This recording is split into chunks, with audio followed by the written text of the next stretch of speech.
दोस्तों, मेरा नाम है अभिजीत यादव और मैं आज आप लोग को इस वीडियो में बताने वाला हूं 2021 हिंदी के पेपर के बारे में।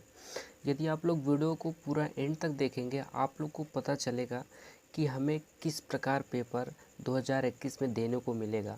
तो ये नए पैटर्न में पेपर बना हुआ है, तो आप लोग इसको पेपर को पूरा देखिए आप लोग पूरा देख सकते हैं कि कलर पूरा चेंज हो गया है। तो चलते हैं, वीडियो को शुरू करते हैं और आप लोग को दिखाते हैं बारी बारी से। तो दोस्तों, यहाँ पे जैसे कि आपको यहाँ 2 घंटे 15 मिनट टाइम दे दिए गए हैं।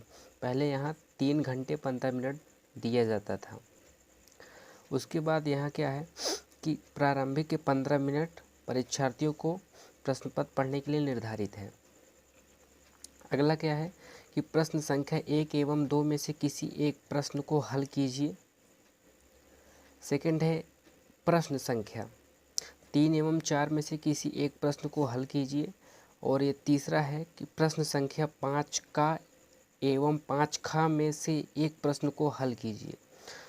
सबके सामने मार्क्स जो है लिखा गया है, तो आप लोग इसको पूरा पढ़ेंगे तो आप लोग को आसानी से पता चलेगा। अब अगला क्या है देखिए कि प्रश्न संख्या 6 एवं 7 में से किसी एक प्रश्न को हल कीजिए, 8 अंक मिलेंगे।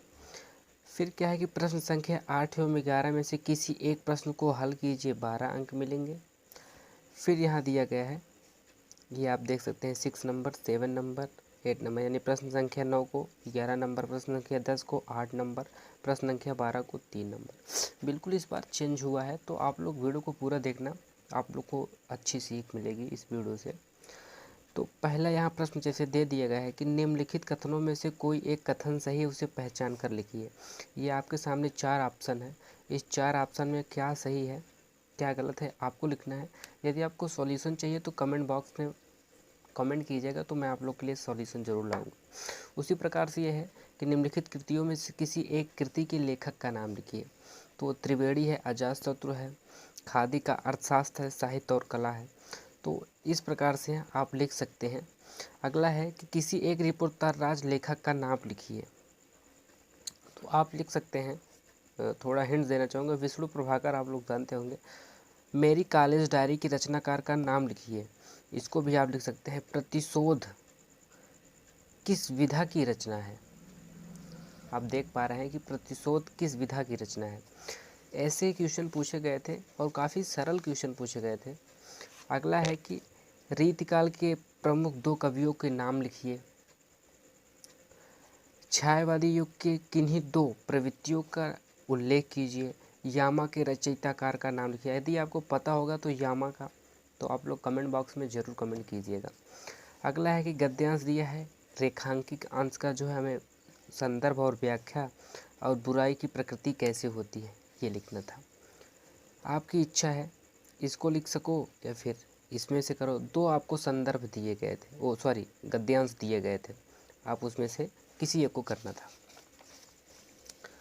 अब अगला है कि निम्नलिखित पद्यांशों में किसी एक पद्यांश संदर्भ सहित व्याख्या और काव्य संदर्भ भी स्पष्ट की जाए। तो जैसे गद्यांश वैसे पद्यांश, इसमें 2 दिए गए हैं, आपको किसी एक को करना है। अब अगले क्वेश्चन पे हम आते हैं कि निम्नलिखित लेखकों में से किसी एक लेखक का जीवन परिचय दीजिए, उनकी किसी एक रचनाकार लिखिए। भगवत शरण उपाध्याय, आचार्य रामचंद्र शुक्ल और जयशंकर प्रसाद। अगला है निम्नलिखित कवियों में से किसी एक कवि का जीवन परिचय एवं उनकी किसी एक रचना का नाम। तुलसीदास, महादेवी वर्मा और मैथिली शरण गुप्त। ये देख सकते हैं, तुलसीदास, महादेवी वर्मा, मैथिली शरण गुप्त। तो आई होप आप लोग ये सब तैयार कर चुके होंगे। यदि तैयार नहीं किए हैं तो आप कमेंट कीजिएगा, अच्छी तरीके से हम तैयार करवा सकते हैं। निम्नलिखित संस्कृत गद्यांश का संदर्भ सहित हिंदी अनुवाद कीजिए। ये आपको एक छोटा सा दिया गया था संस्कृत में, इसको आप लोग हिंदी में अनुवाद करके लिखना था। अथवा में एक और दिया गया है, आपकी इच्छा है, आप कर सकते हैं जो मन कहे। अपनी पाठ्य पुस्तक में से कैट्स में से कोई एक श्लोक ही जो प्रश्न पत्र में ना आया हो। ये तो हर बार ये 2 नंबर आपको पक्का ही कर देगा। निम्नलिखित प्रश्नों में से किन्हीं 2 प्रश्नों का उत्तर संस्कृत में दीजिए। 4 दिए हैं, आपको जो भी आता हो उसमें से 2 आप हिंदी में लिख सकते हैं। अगला है करुण रस अथवा हास्य रस की सोदाहरण परिभाषा दीजिए। रूपक अलंकार अथवा उत्प्रेक्षा अलंकार की परिभाषा देते हुए उदाहरण प्रस्तुत कीजिए।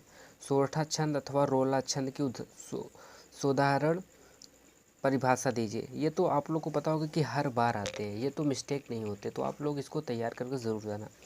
अगला है कि निम्नलिखित उपसर्गों में से किन्हीं 3 के मेल में से एक शब्द बनाइए। तो आप बना सकते हैं निम्नलिखित ये आप देख सकते हैं, निम्नलिखित में से किन्हीं 2 प्रत्यय का प्रयोग करके शब्द बनाइए। इतने दिए गए हैं, 2 बनाना है बस। निम्नलिखित में से किन्हीं 2 समास विग्रह तथा समास का नाम लिखिए। इतने में से निम्नलिखित में से किन्हीं 2 शब्दों का तत्सम लिखना है। फिर है निम्नलिखित में से 2 शब्दों को पर्यायवाची लिखना है। इसमें से 2 पर्यायवाची लिखना है। फिर है क्या, देखो कि निम्नलिखित में से किन्हीं 2 संधि विच्छेद और संधि का नाम लिखिए। ये है। अगला है निम्नलिखित शब्दों में से किसी एक शब्द का षष्ठी विभक्ति बहुवचन का रूप लिखिए। नदी अथवा मधु, फल अथवा मती का है। फिर है क्या कि निम्नलिखित में से किसी एक धातु लकार पुरुष तथा वचन का उल्लेख कीजिए। इतने दिए हैं। निम्नलिखित में से किन्हीं 2 वाक्यों का संस्कृत में अनुवाद कीजिए। ये दिए गए हैं। फिर है कि निम्नलिखित में से किसी एक विषय पर निबंध लिखिए। ये दिए गए थे। क्रिकेट है, छात्र अनुसंधान है, पर्यावरण प्रदूषण पर है, छात्रों के लिए पुस्तकालय की उपयोगिता है और प्रिय साहित्यकार है। अगला है कि अपने पठित खंड काव्य के आधार पर निम्नलिखित प्रश्नों में से किसी एक प्रश्न का उत्तर दीजिए। तो आप ये दे सकते हैं। इसी प्रकार से का, खा, गा, घा, अंगा और ये लास्ट का था। तो मैंने आपको पूरा बता दिया है एक अच्छी तरीके से। यदि वीडियो पसंद आई हो तो लाइक करना और मेरे चैनल को सब्सक्राइब करना, ऐसे ही सभी पेपर पाने के लिए 2021 के न्यू अपडेट में।